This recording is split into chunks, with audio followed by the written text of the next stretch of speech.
Hello, Havenites. Much like the video on friendship relationships, this next one here details the family side of things in relation to me.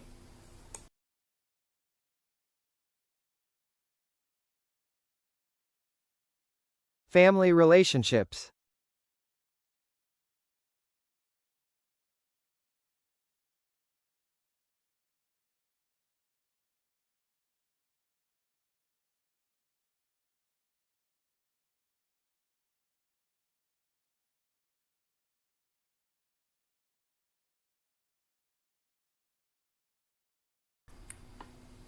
The day is October 3rd in 2003 to be exact.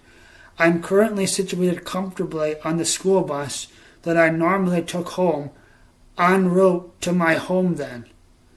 At this time, I am seen riding this school bus with one of my relatives who is also present on the bus with me. This being, of course, one of my nieces named Brandy.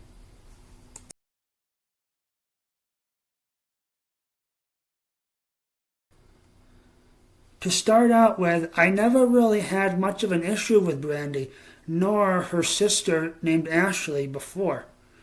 In fact, I had used to look forward heavily to our playdates together, where we would either pretend to be adults outside in my playhouse shed by day at my parents' house, or else watch classic TV shows in syndication, of course, like Tales from the Crypt at night.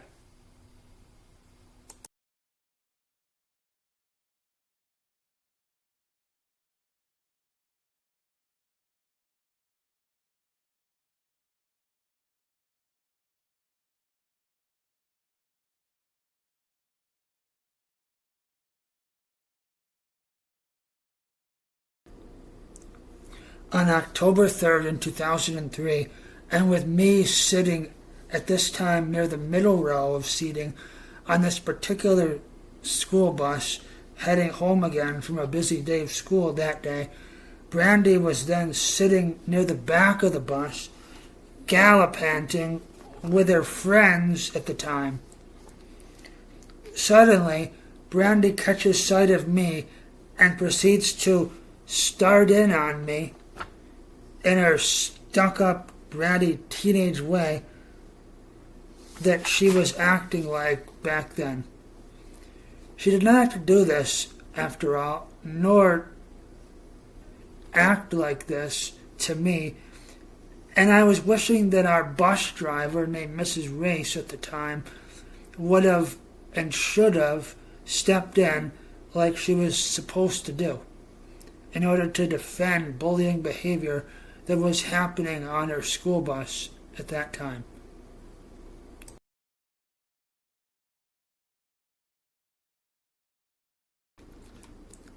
But no, Mrs. Race just kept on doing her job of driving, forgetting that bullying behavior was currently going on to me at that time then.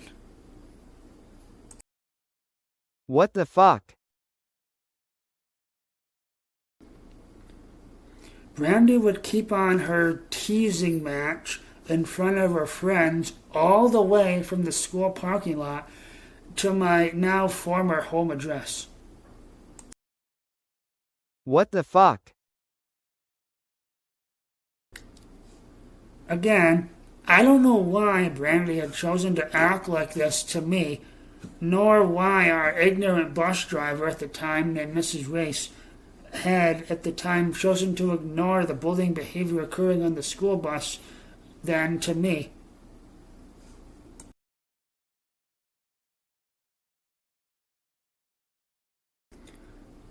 But October 3rd in 2003 was not the end of Brandy's stuck-up attitude toward me. Oh, no, no, no, no, no, no, no.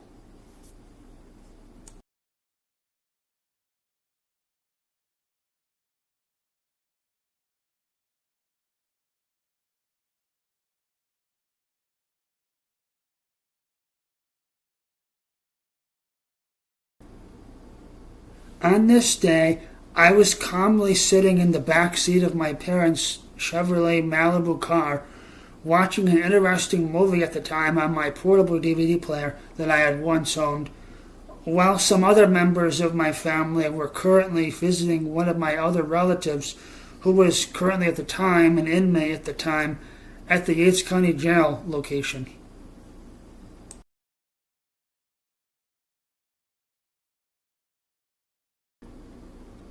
While watching this movie that I was watching, my nieces, named Ashley and Brandy, had finally come out to sit with me in the car while we were all still waiting for my parents to finally finish visiting their son and the dad to Ashley and Brandy, named David, who was the one then currently incarcerated at the time as an inmate inside of the Yates County Jail location.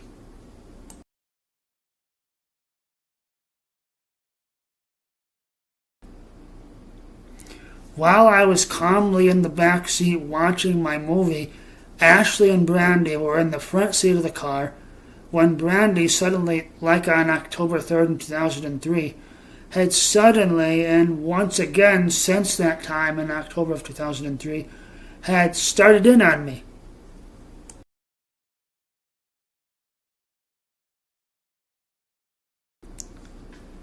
I'm thinking, not again. Why me? This made no sense.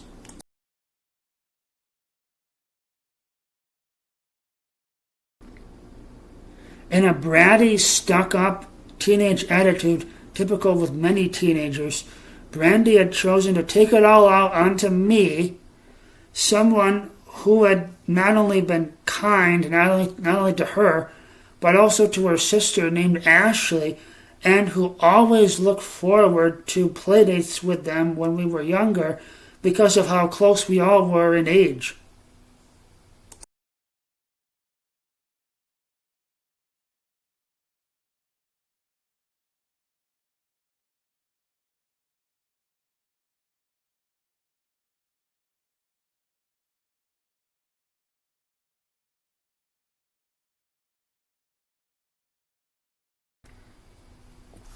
Brandy treating me like an enemy in October of 2003 to then now at the time in June of 2005 was completely shocking to me.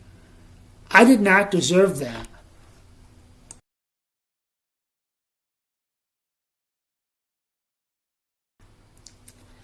Ashley, like Mrs. Race, was a bystander who did not even do a thing to stop it. What the fuck? By the time that my parents had finally come back out to the car and we were all getting ready to leave the jail, Brandy had hidden her sarcastic, mean tone with me as a way of not getting caught by another person, particularly my parents. As Brandy and Ashley were preparing to enter the back seat to sit with me in the car, I had distinctly heard Brandy say to me, under her breath of course, that if I had touched her purse while she was sitting in the back seat of the car, forced to sit next to me then, that she would next break my fingers.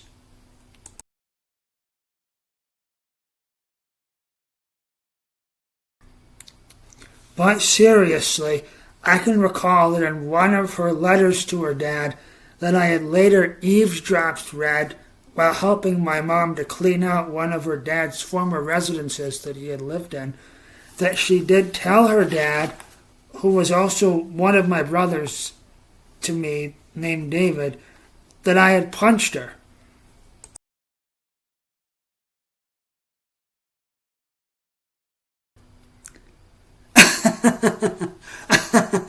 Yeah, right.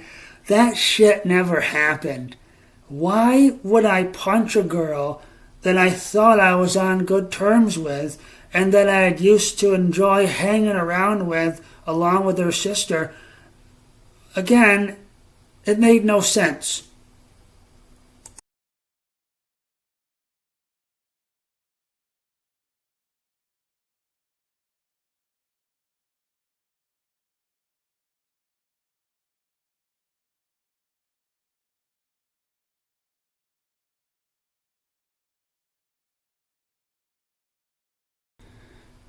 But still, that was not the end of it between me and Brandy. Oh no, no, no, no, no.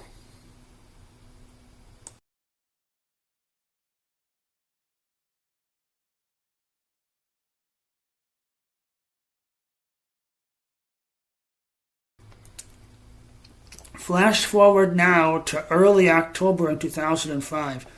My parents, older sister, and I were all planning a trip out to visit David, also known as Ashley and Brandy's dad, in prison one day over the weekend. We were planning on bringing his kids, Ashley and Brandy, of course, with us. Would Brandy finally be friendly and forgiving to me after all that we had recently gone through? Fuck no. Instead, and in a telephone call answered by my mom before, I recall Brandy and my mom arguing because Brandy had wanted to bring one of her friends with her on the visit with her dad in prison. When my mom had said no, that there wouldn't be extra room in the car for any of Brandy's friends, Brandy, acting like a stubborn, spoiled brat used to getting her way, had somehow managed to drag me into the conversation by saying that me and my older sister named Kathy did not have to go on the trip. She further emphasized her point by rudely calling me a baby on the phone to my mom.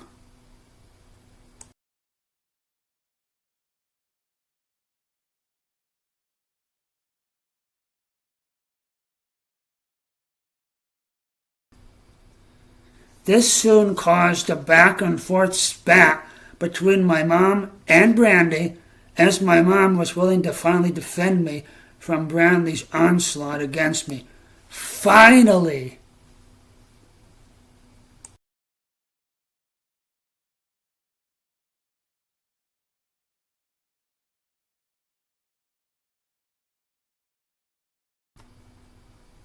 Looking back now, I can't believe that later on, and even now, how Brandy had later managed to secure a job working with a disabled population as a direct support professional worker. If her work site had only realized just how she had treated me, a part of her own family in her past, they probably would not have even considered her for the job that she had wanted and eventually would get, thanks of course to politics, and justice would finally have been served in my favor. Yay! Forget your politics. I also don't understand typical teenage behavior. Why cause a stuck-up, spoiled attitude with someone thought to be a personal friend from many years ago? It just makes no sense. Feel free to chime in the comments of this video, or else send me an email privately with your thoughts if you have any. Thank you.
I'm sorry.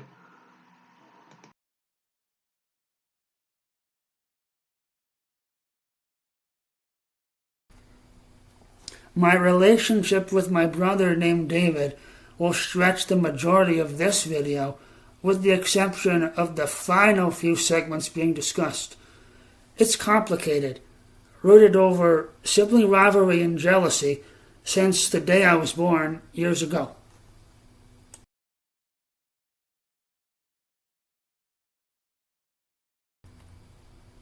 I seem to remember here coming outside at about 4 p.m. I had just arrived home from a sport practice back when I was then a part of the track and field team at my home school in my hometown. I recall witnessing a brief argument then between David and our dad over David suddenly being jealous then of our parents spouting more attention onto me by recently upgrading our living room computer at the time to a brand new one. David was then wondering, and acting rather snobbishly of course, why our parents didn't also buy a new computer for his other daughter named Ashley too at the time.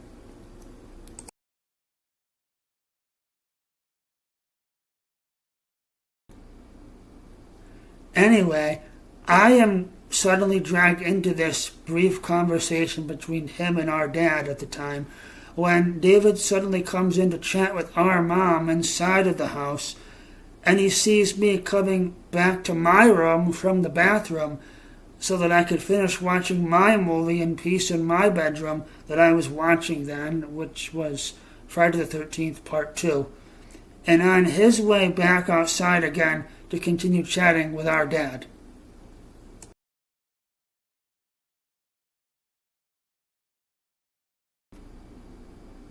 Upon this brief interaction with me before going back outside, I recall David telling me, again snobbishly of course, to get a job. The ARC is calling.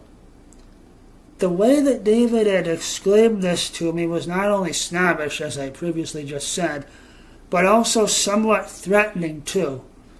Something that I would later become fearful of with people like David in my future interactions yet to come.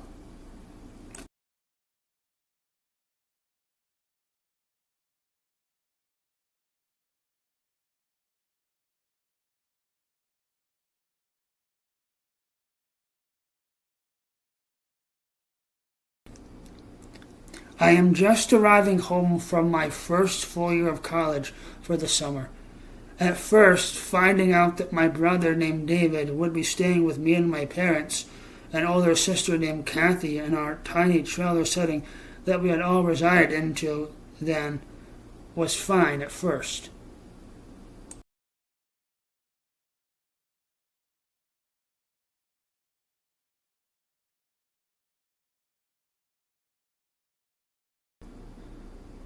But literally after a month in July, it had begun to feel rocky again as David's true jealous self began to rematerialize once again since the last time that I previously discussed the problem between me and him from this video from in the spring of 2004.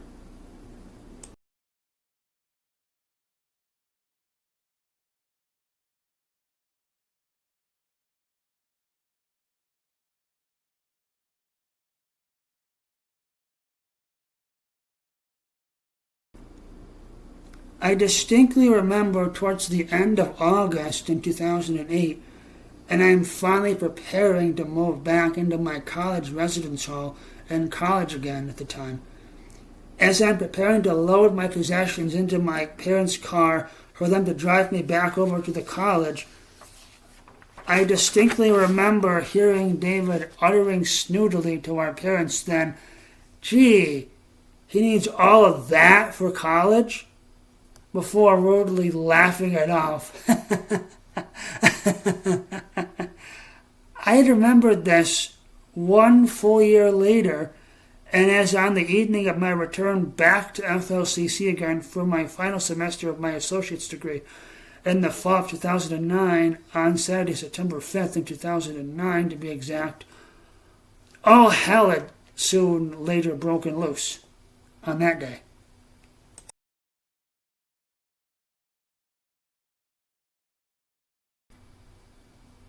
The day from earlier that day was perfect.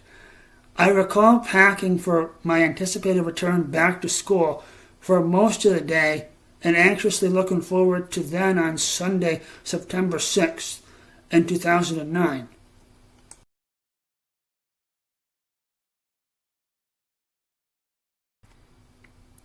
Before David had arrived back into my parents' trailer home for them to kindly feed the jealous moocher his dinner from them, I had previously gotten my shower and was already inside of my pajamas and safely inside of my private bedroom, away from him, like I always was whenever he was nearby, and working on writing one of my plays that I was writing at the time then.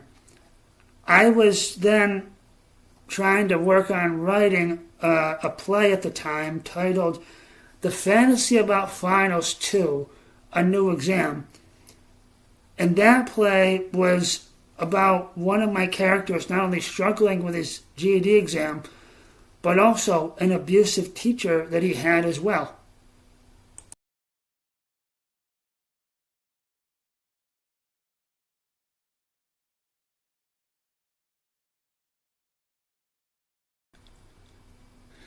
While working on my play and not realizing that David was still in the living room, I had decided to leave my room because I had to use the bathroom down the hall. Upon coming back from the bathroom, I had decided to remind David that if he was randomly around the next morning as I was getting ready to leave for college with my stuff, to please not make fun of the things that I was planning on packing for college that year, like he had previously and rudely done in front of our parents from the year before.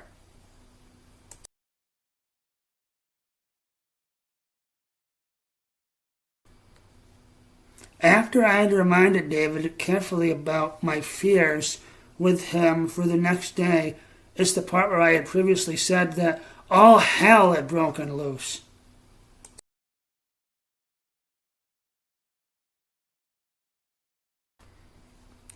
I remember how David had gotten up from his chair and stood directly into my face, daring me to hit him.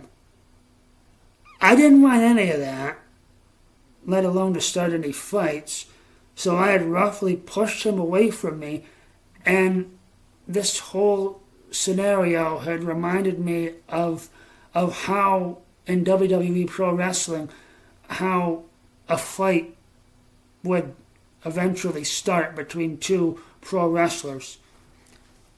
All of this upending drama was right in front of my older sister named Kathy, who I recall had stood up next to defend me against David's onslaught against me.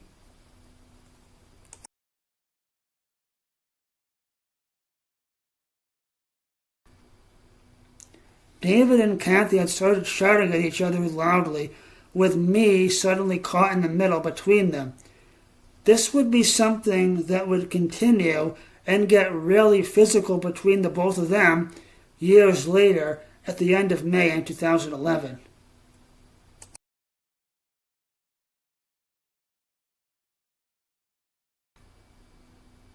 While David was in the shower in the bathroom, I had finally made it back inside of my bedroom and was just reaching the covers over my bed to go to bed when that sarcastic, jealous moocher named David had sarcastically exclaimed from the doorway to outside, on his way back outside to his camper that he had stayed in at the time then, that I shouldn't go to bed. He said to me, "The cops are coming."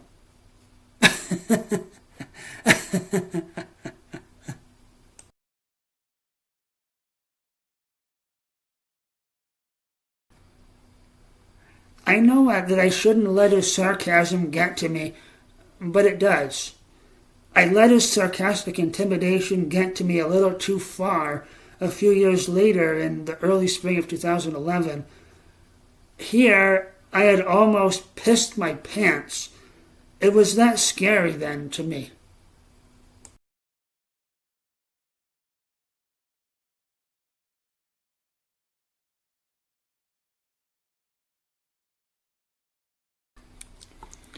It is nearing the end of the semester for me, in my final semester of working toward my first ever college degree, 1 month prior, I had just received my acceptance letter to transfer enroll at Keele College for a fall of 2010 admission as a transfer student from FLCC.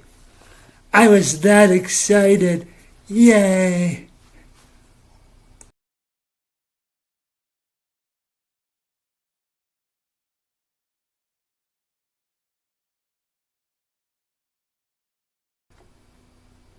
This day was a Friday, and I was doing my normal routine of coming home to get my groceries and do my laundry service for free at home the next day, while also spending the weekend with my parents and older sister named Kathy.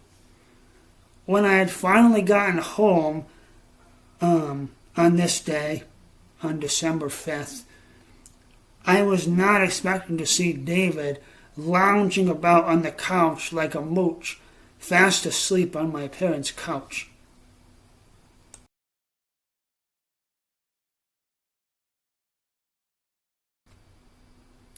There went my perfect weekend then, after battling a rough time before in college, earlier in that week at the time, with my 3 annoying roommates that I was living with then at college.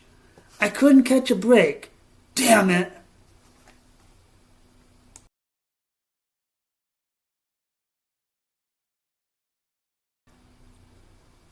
Later in the evening, on Saturday, December 5th, then in 2009, I recall David and our dad calmly watching an episode of our dad's favorite TV show at the time, titled Sanford and Son, together, and laughing right along with it, while I was working at the living room computer at the time on a piece of my homework that I was busily typing out. This was a play for a creative writing class that I was working on writing at the time, titled Barnyard Buddies. That play that I was writing was about a cow struggling to fit in on a farm, while also trying to help his only human friend, which was a girl, fit in with her friends from school, as well as being understood well in her family environment at the time.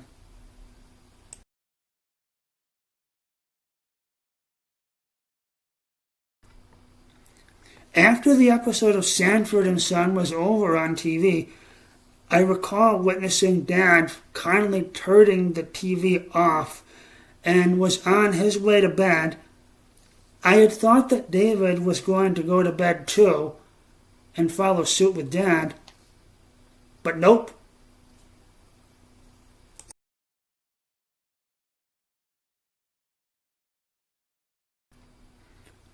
Instead, what does the cocky, sarcastic, jealous, mooching punk do instead? Why, turn the frickin' TV back on, forgetting that I was kind of hoping for quiet for once so that I could calmly focus on my thoughts for my creative writing story for school.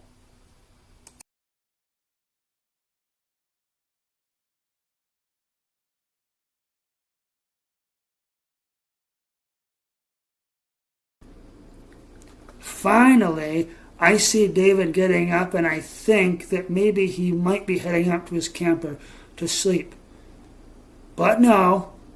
Instead, he only goes as far as outside to the front porch in order to smoke a cigarette. So, as a way of finally getting revenge on him for Saturday, September 5th, I lock him outside the front door of my parents' trailer home then. I was really requesting some quiet time so that I could work in peace and quiet on my creative writing for school. That was all.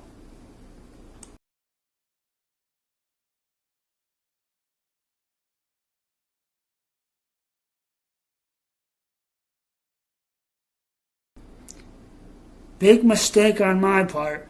When David had finally noticed that he was locked out of the house, he next immediately began pounding really loudly too onto the front door of my parents' trailer home until both of my parents had awoken from their sleep and came out, and our 2 dogs at the time had awoken too and began barking. So much for peace and quiet on my part.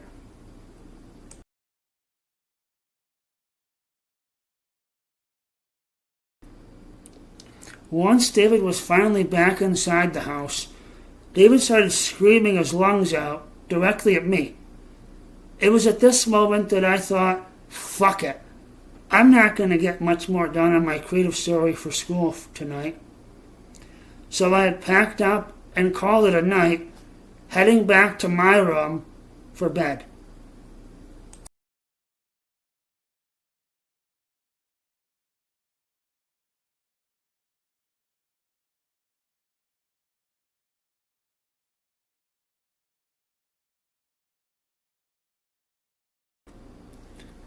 If I had remembered to bring my laptop home on the weekend of December 5th in 2009, then maybe I might have been able to work in peace and quiet from my own bedroom of the house without having to see that jealous punk named David and been bothered by him or his scary antics to me.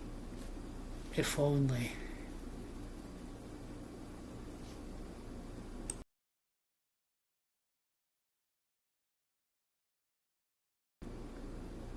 I won't divulge too far into this month and year, since I have previously divulged enough in previous videos currently still available here on this YouTube channel.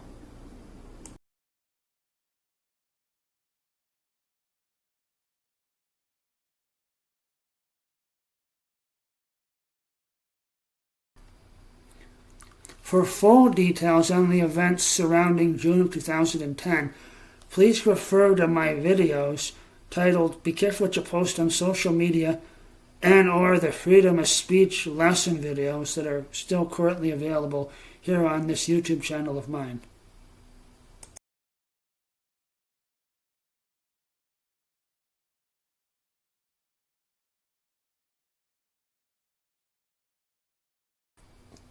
For now, I will just give you a short Cliff Notes version of events. Here goes.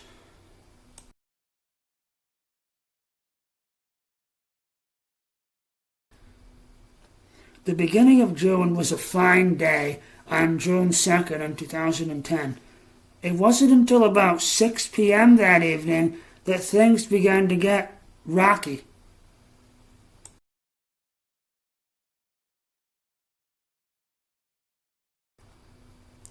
I was then situated in my bedroom at the time in my old home, living with my parents, when one of my nephews, this was Timmy, who was one of my oldest brother's sons, had approached my doorway.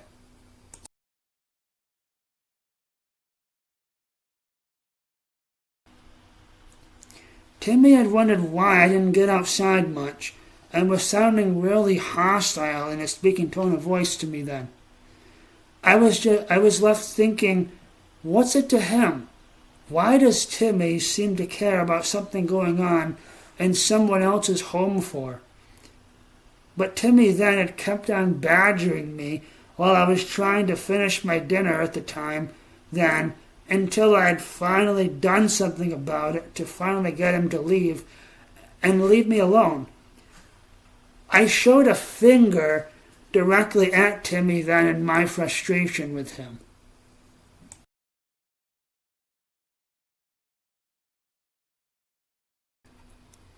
This would be a big mistake on my part. I was a fool not to expect some type of retaliation on Timmy's behalf back at me for that finger that I had given him in an attempt for him to leave and leave me alone while I was trying to eat my dinner then at the time in my own bedroom. This would be a constant theme for other members of my family against me today. I don't get it.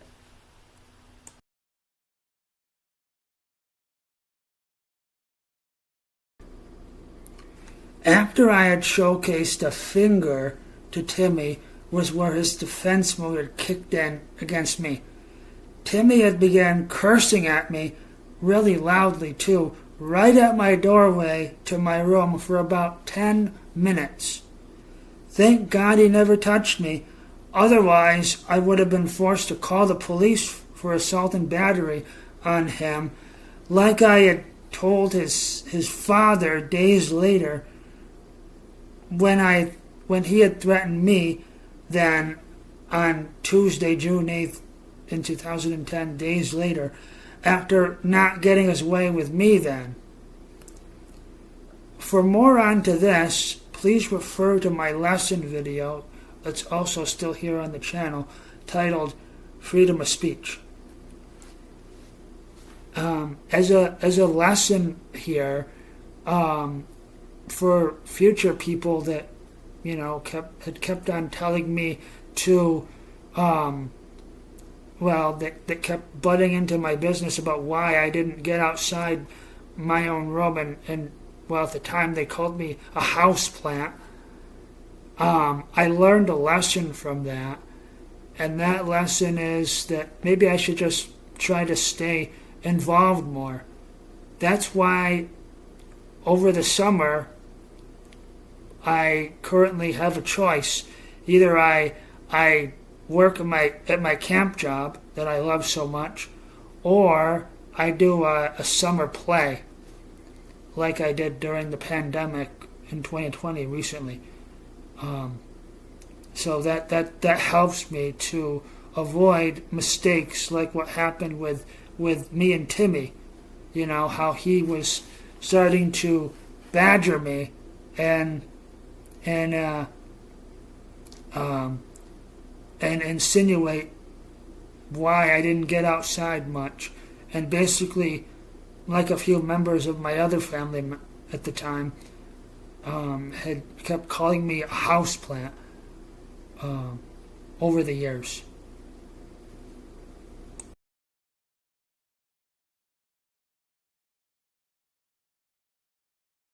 I'm sorry.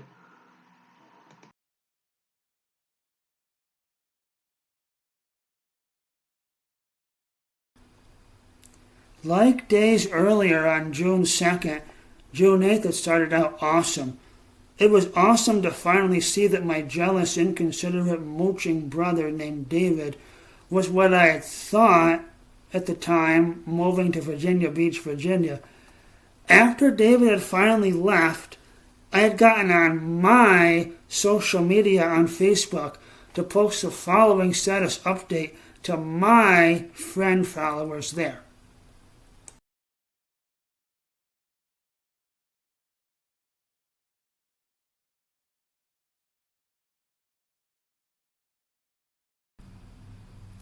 It had taken up until about 5 p.m. that evening, and like what had happened between me and Timmy in my bedroom days earlier on June 2nd, while I was calmly eating my dinner in my bedroom at the time, for the shit to really hit the fan and get physical once again in my family.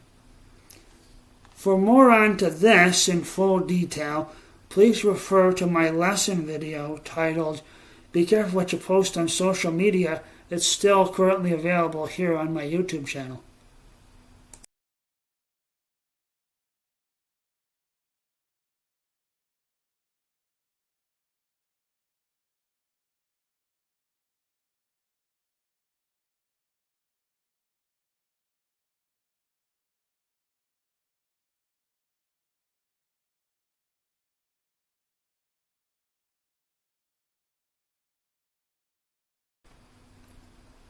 To refer to a scene from one of my favorite sci-fi movies titled The Butterfly Effect, starring Ashton Kutcher, I wish that I could go back in time and use my stress journal that I write about stressful things in my life to reread the event from Tuesday, June 8th in 2010 and re-experience it like Ashton Kutcher's character did from that movie here, and before my oldest brother, who's named Wayne Jr., had arrived.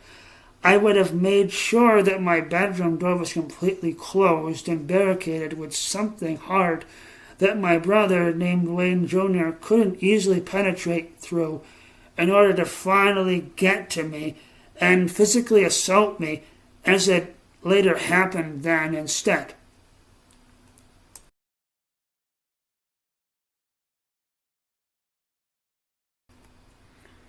when my oldest brother named Wayne Jr. would have possibly arrived on Tuesday, June 8, 2010, and while he was trying to blast through my closed and barricaded bedroom door in order to finally physically harass me, I would be on the phone myself, on my phone, with the police on a real emergency of someone trying to come in and physically assault me, and that I was requesting immediate personal assistance in order to possibly help me.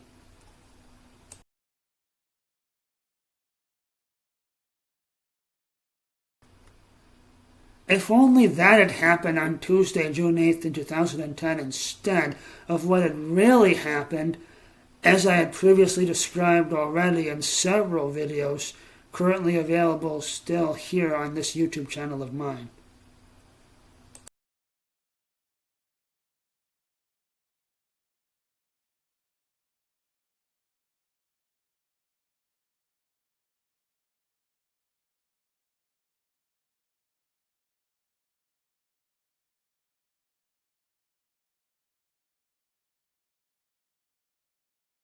I'm sorry.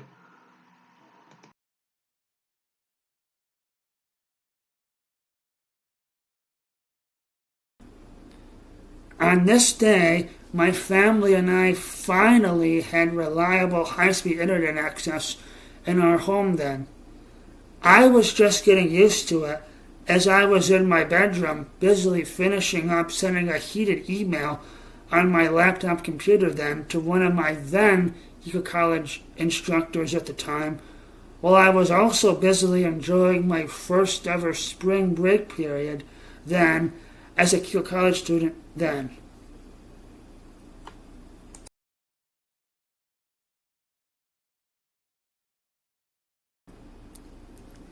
It felt awesome to finally be able to surf the internet in my private bedroom for once from my laptop computer on days when that annoying, jealous, mooching brother of mine named David was around.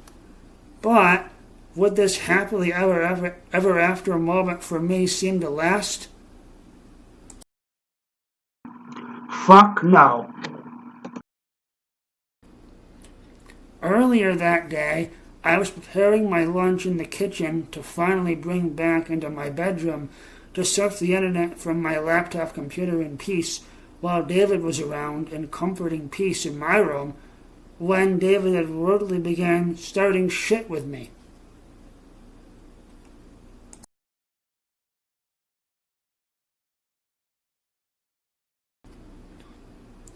He was suddenly acting like Timmy had acted at my bedroom doorway back on June 2nd in 2010. David had kept on insisting that I utter his name over and over again in succession for some reason, since he was trying to mess with me for something that he had thought I had insulted him on at some earlier point in our past.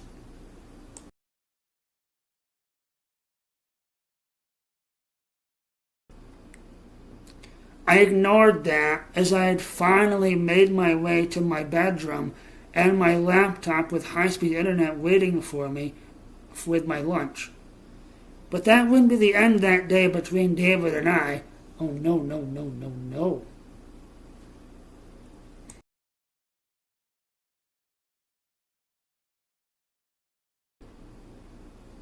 Later in the day at about 3 p.m., I was just finishing up a nap in my room on my bed when David had entered my parents' home with a bag full of his dirty laundry for our mom to wash for him.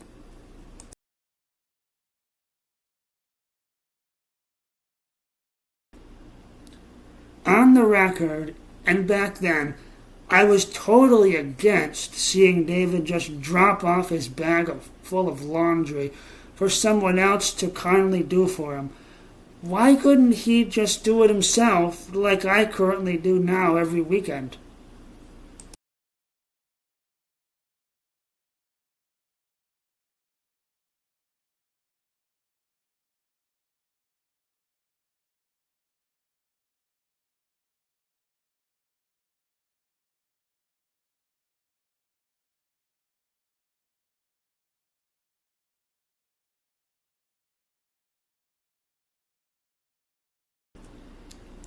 Further, why was David still around me and my parents then?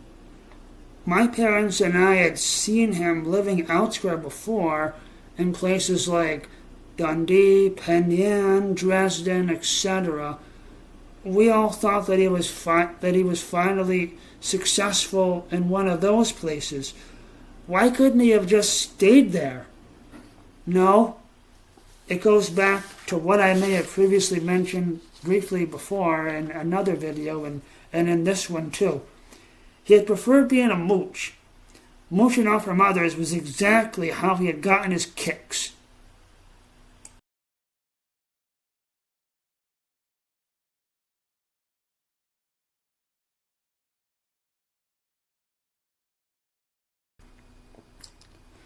Upon seeing and hearing him at the doorway to our parents' trailer home then, I had loudly mentioned to him that I didn't want to see him around. We had briefly argued back and forth then, until finally the rude moocher had done then the unthinkable by committing a crime of criminal mischief and harassment against me outside by loudly pounding onto my bedroom window from outside as a way of trying to intimidate and scare me then, before leaving back to his camper up the road where he had lived while my mom was washing his clothes for him, all like the lazy mooch that he was.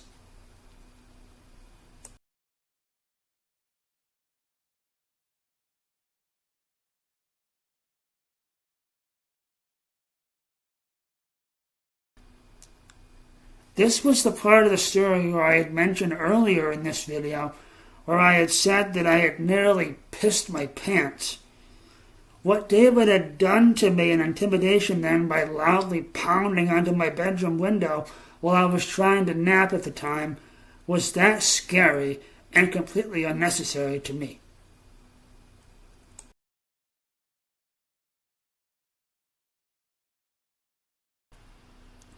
After David had loudly pounded onto my bedroom window, I had felt scared, so I had called the police at the Yates County Sheriff's Office in my hometown then.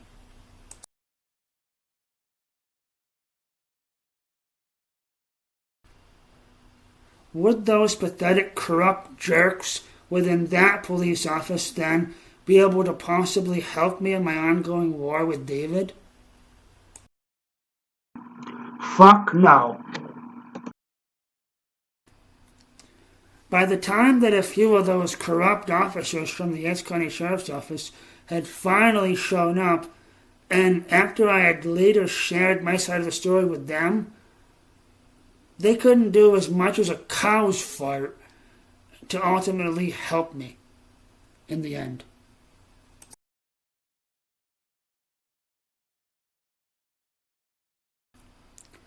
This would end up being a rolling theme with my side grudge against members of the Yates County Sheriff's Office in the months and years leading ahead.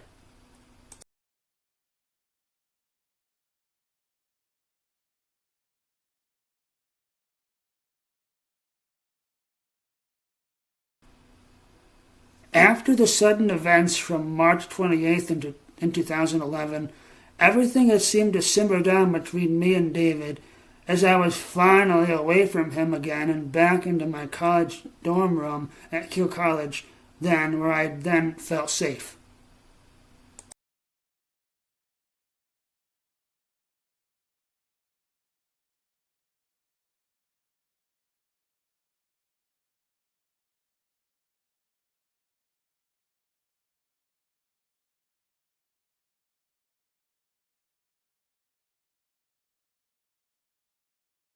I'm sorry.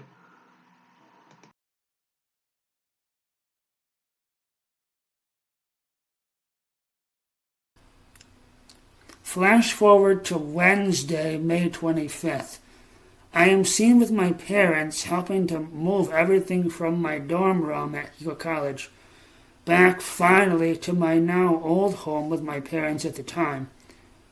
While I was busily doing this with my parents' help, the pathetic, rude, jealous, mooching brother of mine named David was seen then laughing at me and refusing to help me and our parents with moving my things back into our trailer home and into my room from college.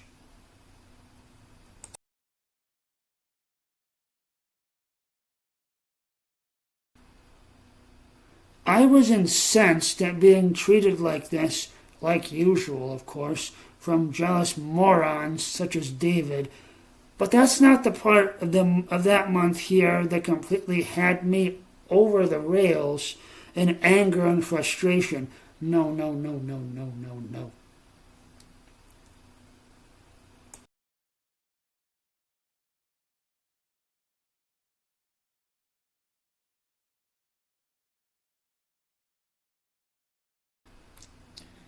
The next day, to be exact, is Thursday, May 26th. Though the morning was fine, I remember just hanging out either with my parents in our living room watching TV with them, or later eating lunch in my room while surfing the internet in my bedroom and watching online videos that I could find on my laptop from YouTube there. One of the most perfect days since I was now fully moved back in for the summer from college then.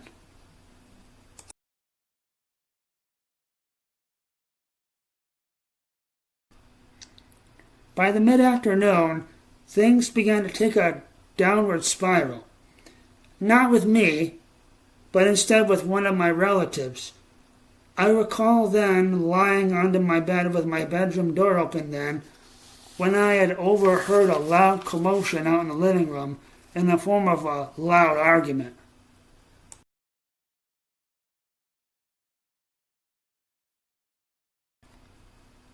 This loud argument was between David and my older sister named Kathy. Though I'm not completely sure what the argument was all about, I do remember the after effects, as Kathy had later told me when she was crying, as I was jerked loudly awake from my peaceful slumber in the other room then, when my bedroom door was still open, and I could hear everything, with my older sister named Kathy crying, and my dad suddenly screaming at David to get out and hit the road. You don't hit a woman.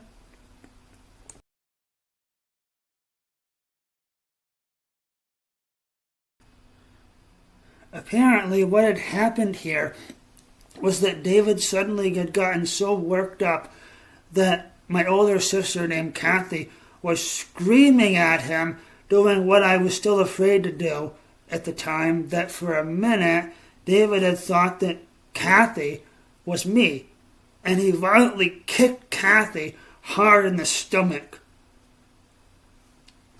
Would David soon face any legal repercussions from his actions then against Kathy on this date?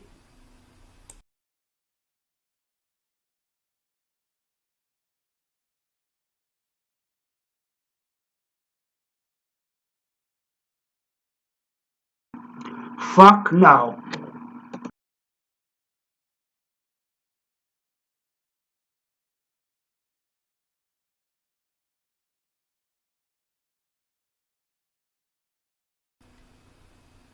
In fact, and months later, the only one that would be facing legal repercussions would have been me later on, Friday, July 8th, 2011, thanks not only to scum like David, but also a crooked deputy cop pig by the name of Chad Betts from the bogus and corrupt Yates County Sheriff's Office.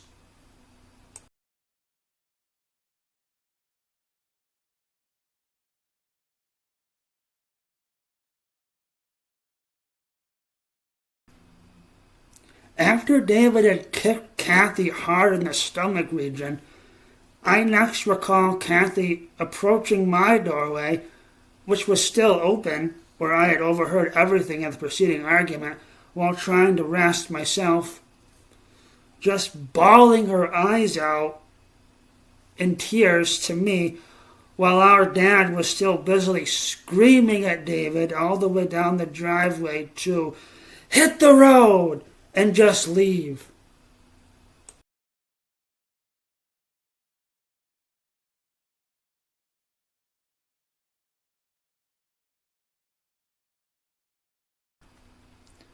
If I had been awake in time and I had actually witnessed Kathy getting roughly kicked hard in the stomach then by scum like David, I probably would have came out and David and I might have had our own brawl between two brothers moment from one of my plays that I wrote, and quite possibly then Friday, July 8th in 2011 would have came early.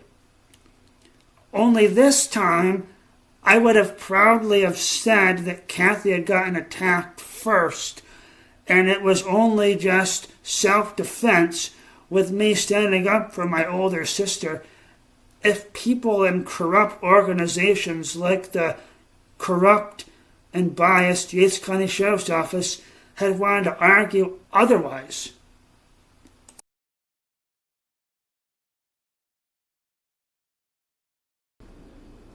If I had remembered this, then maybe Friday, July 8th in 2011, in the near evening later, would never have happened between both me and my mom later on. I'm sorry.